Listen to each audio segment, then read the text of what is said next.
Gimana sih nih? Yaudah blokin dulu. Dari sini aja. Udah. Mana?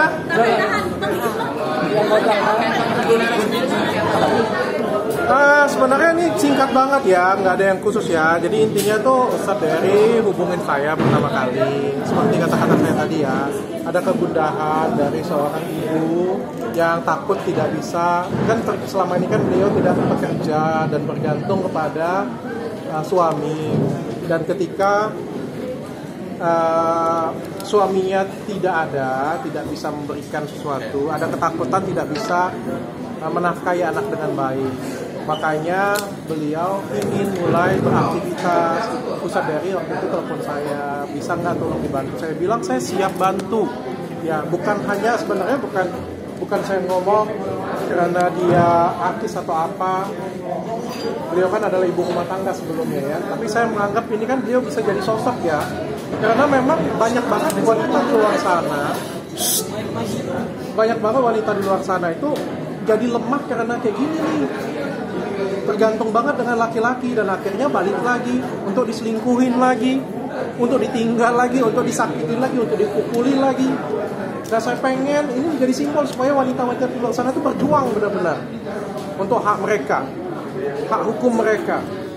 Jadi wanita yang mandiri itu sih sebenarnya arahnya. Oke dok, berarti dengan dia menjadi BA ini dan dia melepas nikah, apakah ada dalam perjanjian itu? Tidak ada.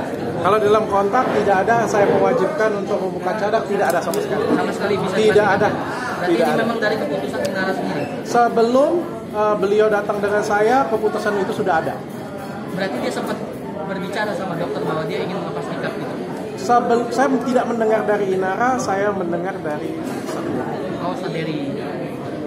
Ada keinginan karena kan beliau ini ya, saya bukan agama muslim, saya tidak tahu, makanya saya datangkan Ustadz Dery ke sini untuk menjadi penengah masing-masing. Karena saya nggak pengen yang kayak ginian punya menjadi hal yang lebih viral daripada masalahnya sendiri. Ya, kalian juga harus berpikir kayak gini ya. Secara agama ini diperbolehkan. Beliau juga harus mencari rezeki. Kalau mohon maaf banget, ya saya nggak ngerti agama, sekali lagi saya bilang saya bukan agama muslim, saya nggak ngerti agama. Tapi dengan keterbatasan beliau tentu akan lebih sulit untuk bekerja. Karena kan kalau kita menggunakan cadar kita nggak tahu identitas, ya. Akan lebih sulit untuk bekerja mencari nafkah. Itu tuh concern yang saya tangkap ya, yang saya tangkap tuh itu concernnya. Saya nggak peduli beliau mau lepas cadar nggak lepas cadar, I don't care, karena tujuan saya untuk menjadi simbolis dia. Tapi beliau memutuskan itu ya silakan saja, saya support. Nanti kedepannya akan jadi apa mungkin dok dia itu seperti apa, kayak mempromosikan produk atau seperti apa atau segala. Saya malah mintanya bukan mempromosikan produk, tapi lebih ke promosi sebagai wanita yang benar-benar kuat, itu aja sih. Soal suki-suki ini aja jangan. Dok, kalau mungkin ada yang bilang jadi tunjukkan bahwa dia wanita yang kuat, bisa bertahan, bisa bertarung, mempertahankan hak dia. Itu aja menurut saya sudah simbol mempromosikan Athena. Fokusnya di public speaking berarti ya dok ya? Ketika dia membesarkan anak-anaknya lebih baik, walaupun dia ditinggal oleh orang terdekatnya dia, walaupun dia tidak diberikan nafkah, tapi dia bisa memberikan nafkah lebih baik, itu menurut saya bisa menunjukkan bukti ya bahwa wanita itu bisa mandiri. Nah itu tugas dia utama itu. Dengan dokter hadir di permasalahan ini, aku tidak nanti ditamatin netizen aja komplain segala macam dok. Saya yang ditelepon, saya tidak menghubungi.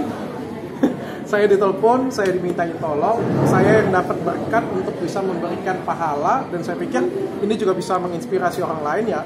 Kenapa harus saya tolak? Orang panggil saya, berikan kesempatan saya untuk membantu ya. Kenapa saya harus tolak? Kalau masalah yang lain saya mendapat keuntungan ya. Saya pikir nggak ada yang salah dari sana ya. Dok, terkait kemarin pihak pelapor sudah diperiksa soal laporan dia terhadap dokter, itu seperti apa? Ada tanggapan? Yang mana nih ya? Yang soal penistaan agama. Aduh, aku nggak mau bahas itu deh. Ya, kenapa dok? Aku cuma ketawa di situ, yang mana? Ya, tapi kan itu menyebarkan. Dokter dianggap menyebarkan karena itu di podcast dokter. Saya nggak berpikir seperti itu ya. Dan juga gini ya, Saya minta maaf atas ketidaktahuan saya. Saya juga berkonsultasi dengan banyak ulama, dengan banyak ustaz. Beliau memberikan pendapat yang sama seperti apa yang saya sampaikan. Terus yang kedua, ya kalau mau diincar, incarlah yang ngomongnya dulu, bukan ya sayanya dulu. Kan dua-duanya Mungkin kalau misalnya, tapi kan di media nggak ada tuh ceritanya. Yang di media yang ceritanya siapa? Dr. Richard loh, Dr. Richard. Yang satunya lagi kemana? Judulnya apa? Berarti kalau menurut dokter berarti ada salah sasaran gitu dong. Kalian aja deh nilai ya menurut saya. Maksudnya menurut dokter kan kita bisa opini dong. Saya nggak paham sih.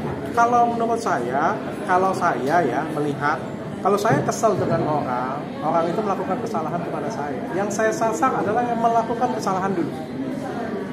Ya, baru habis itu mungkin orang lain. Jadi kayak gini, kalau misalnya video saya tayang di TV One, apakah TV One yang kita tuntut juga? Kalau video saya tayang dicuplik di Metro TV, apakah Metro TV kita tuntut juga? Apakah kalau misalnya infotainment menayangkan mencuplik, oh bagian ini nih, apakah infotainmentnya bisa kita tuntut juga? Saya nggak tahu hukum. Tapi yang jelas nomor satu yang kita cari sebenarnya adalah yang menyatakan. Saya pun juga nggak ngerti juga. Silakan kejar yang nyatakan. Tapi kan ini kan kejarnya ke saya kayak gitu punya sih. Saya malas memberikan opini jadinya.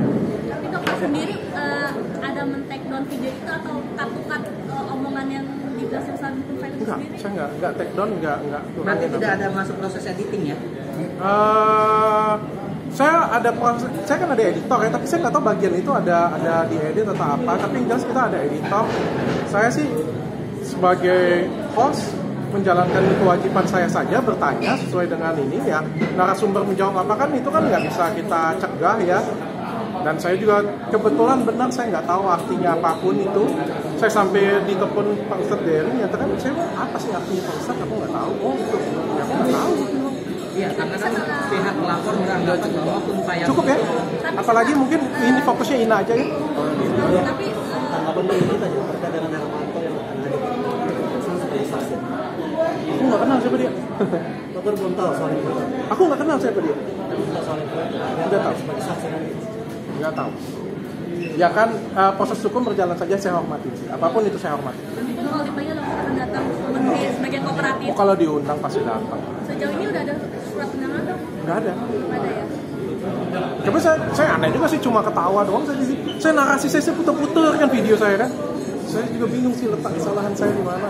Tapi pasca ini nggak ada kita take down, kita lakukan aja supaya meredam semuanya gitu dong. Saya nggak kepikiran ke sana.